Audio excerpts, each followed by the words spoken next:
Hey gang, Chad Madden here, and I'm sure you've heard the recent news that physician fee schedule that's come out. There's going to be an 8% Medicare cut, along with some other things that have already happened with declining reimbursements, like the 15% PTA reduction, et cetera. Anyhow, so this is the number one burning question that we're getting from owners right now here at Breakthrough. What can I do about declining reimbursements? And this is very important that you understand this. And I'm sorry that I'm so animated, but there's going to be a little bit of ranting here and some strategy in this as well. So I promise to deliver the value. I'll try to keep my emotions in check, but it is what it is. So you've been warned. Uh, there's this constant thing that we're trying to juggle as PTs. And I'm going to race through this, but, essentially, um,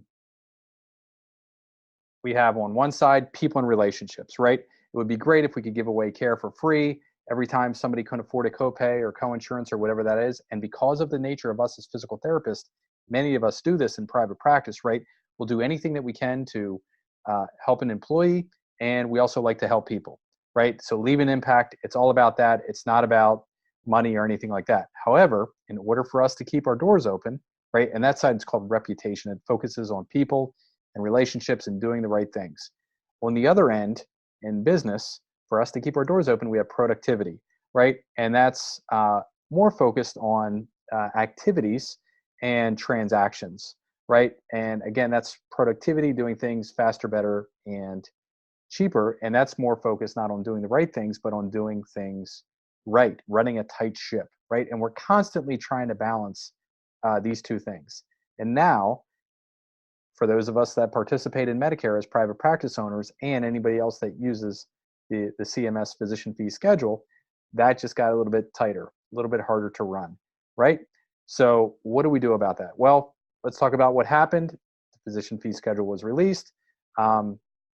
Back in September, you probably caught wind of this, that there was a proposed 8% cut to physical therapy. Why did they do that? Well, they wanted to give physicians more money. And if you've followed any of my other videos, you know that the majority of Medicare money and the majority of healthcare spending in the US, the money's not going to PT. I have no idea why they decided to take the money from PT. It seems very counterintuitive to me that now you're getting rid of access to care for many people, which doesn't make sense to me at all. But if we decrease conservative care, we increase invasive care, right? And really our mission here at Breakthrough is to help people in pain get back to normal naturally. I'm sure that's your mission as well if you're watching this. Anyhow, the physician fee schedule was released or the proposed rule changes. And we had record numbers of people. I think the average that CMS hears is like 300 comments. And this was over 10,000. I forget the exact number, but I know personally we sent a huge package, direct mail, with 135 Medicare patient testimonials in there about how great PT was for them and what it meant for them, and that they were able to cancel surgeries and get off of medications and basically save the system a whole bunch of money. And I didn't get an acknowledgement or anything like that. I'm sure you didn't as well. But anyhow, they went through with the rule changes anyhow. So they asked for advocacy. We gave advocacy. We gave comments. We did everything that they wanted us to do, and we still got hosed, compromised, right? So record number of comments. They passed the rule changes, 8% cut. And then if you saw Administrator Seema's tweet, thank you, AMA, American Medical Association, right? Physicians, for your collaboration as we finalized our physician fee schedule 2020 rule, especially as we made historic changes to the evaluation and management coding policies. So what did that mean? Doctors, physicians getting more money. That was the compromise, right? We're going to increase your rates 8%. We're going to take that from somewhere. It has to be PT, even though it only represents 2% of all Medicare payments, right? Or in the big scheme of things, in all of healthcare, $10,739 per year per individual being spent in this country. Allied health, which is PT, OT, and speech, only represents 2.6%, and that's PT in all settings. That's OT in all settings. That's speech in all settings, right? Attacking conservative care, taking from conservative care is not the answer. Nonetheless, it happened. So what are we going to do about it? Why is it a big deal? Well, many practices, and this is I get to talk with a lot of owners. And I know that many practices, I would even venture to say the majority of practices operate on a 10% margin or less. So that means if they bring in $20,000 a month in revenue, their margin is 10%, so 2,000 or less. If they bring in 100,000 in revenue, it's 10,000 or less. Now that margin may be gone, right? If you take away 8%, you're basically taking away the margin, especially for clinics that are primarily Medicare, right? And Greg Crabtree wrote a book. It's called Simple Numbers, Big Profits. Greg Crabtree is an accountant, CPA, personally worked with him. He's fantastic. You can grab a hold of the book, but he has a threshold in that book for any service-based business.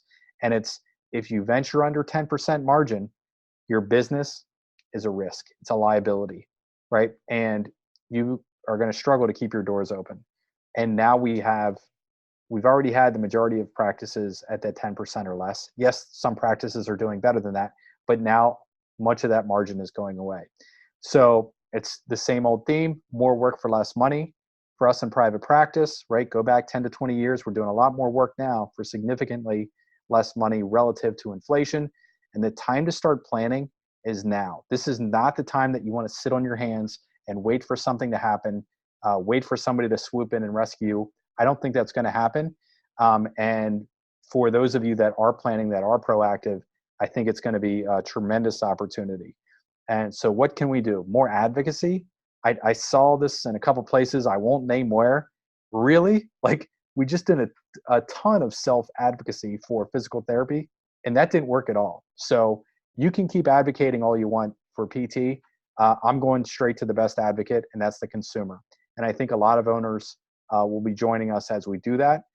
The best advocate in the world is the person with the dollar, right? The person that is buying conservative healthcare. And I will happily go to them and redirect my efforts there. And I'm probably done after the colossal effort with no recognition, no acknowledgement, straight to the government. Just my viewpoint. You can do what you want, but I don't see advocacy being the answer. So if I'm going to knock that, I have to replace that with something, right? So what can we do? First one is get yourself right mentally, right? Anytime that there is a crash, we all say, just go to the stock market, right? Buy low, sell high. Real estate, same exact thing. Buy low, sell high. We want to buy stuff on sale. We want to sell it when we can realize fair market value, and it's at the top of the market.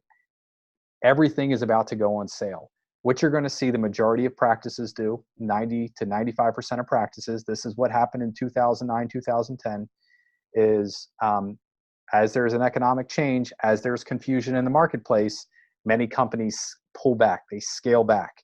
They're afraid to invest. They want the dust to settle first with the new change before they invest in personnel, that's hiring people, before they invest in market share, and before they invest in space, right? Expanding.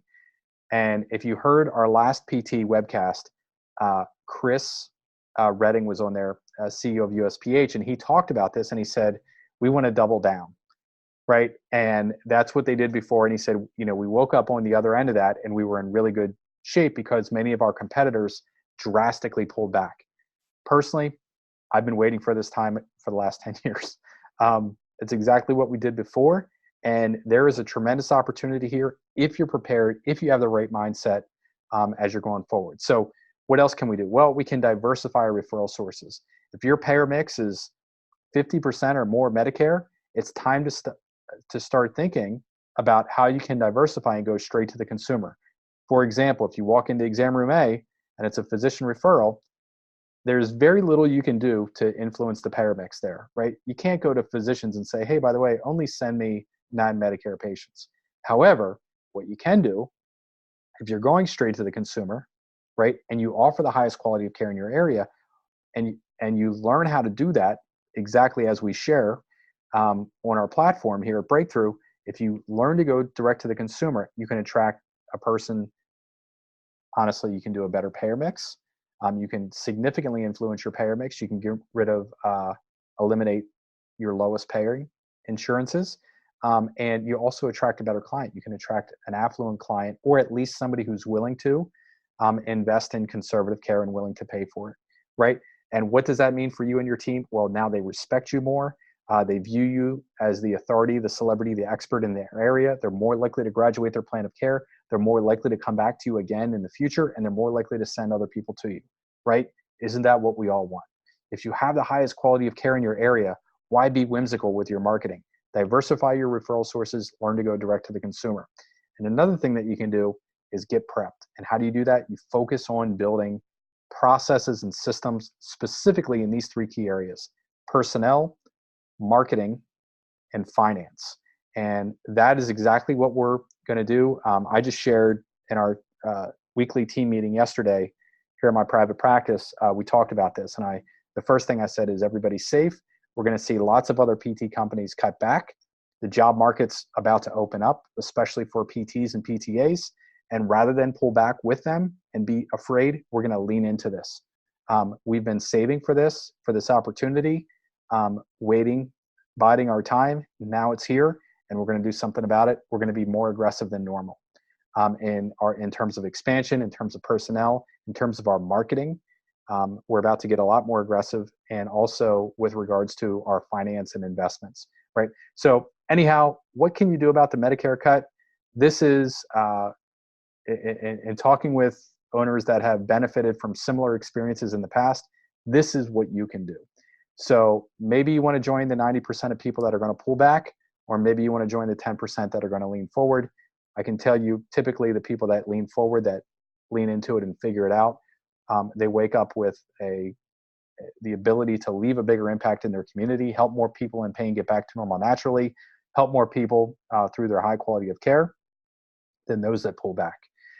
This is Chad Madden with Breakthrough. Hope you take this to heart and you continue to invest in your private practice regardless of the economic conditions. Thank you. Thanks for watching this video. If you found this helpful and you want to learn more, then head over to learnwithbreakthrough.com to access our free in-depth training tutorials. That's learnwithbreakthrough.com. Thanks again for tuning in.